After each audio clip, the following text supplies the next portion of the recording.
की सांस जब ले बाटे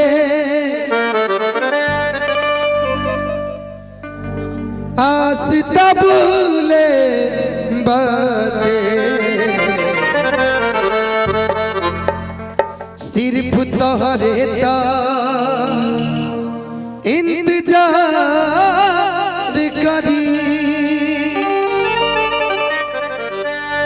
मरे से पहले झूठ न बोली सिर्फ तोहरे से हम प्यार करी। एक लाइन हिंदी का है, पवन जी ने इसको गाया था कि जिंदा रहने के लिए तेरी कसम एक मुलाकात जरूरी है सनम, एक मुलाकात जरूरी है सनम।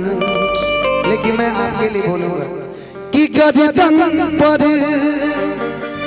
रखल छुरी बाटे एक मुलाकात जरूरी बाटे, एक मुलाकात जरूरी बाटे।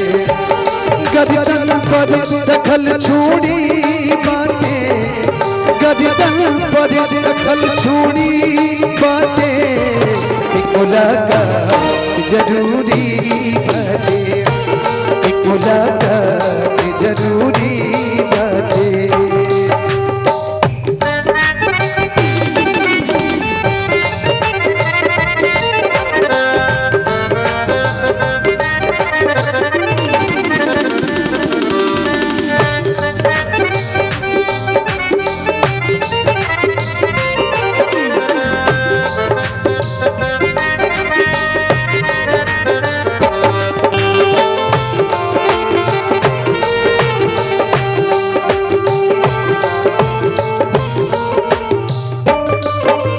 दुश्मन जमाना बनल बा सनम,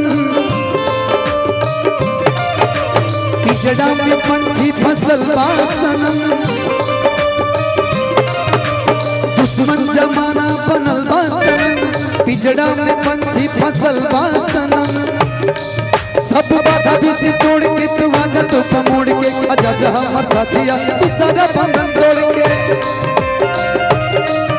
तू सारा बंधन तोड़ के एक मुलाकात जरूरी बाटे, एक मुलाकात जरूरी बाटे, एक मुलाकात जरूरी बाटे, एक मुलाकात जरूरी बाटे।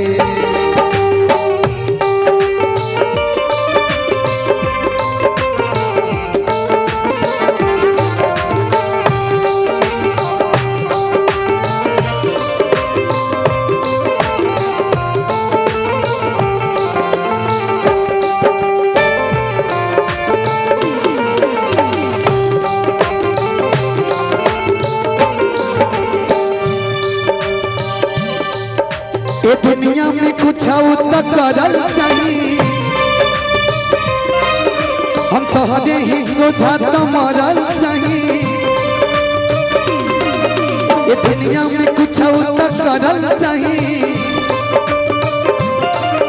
हम तोहरे ही सोचा तो मरल चाहिए।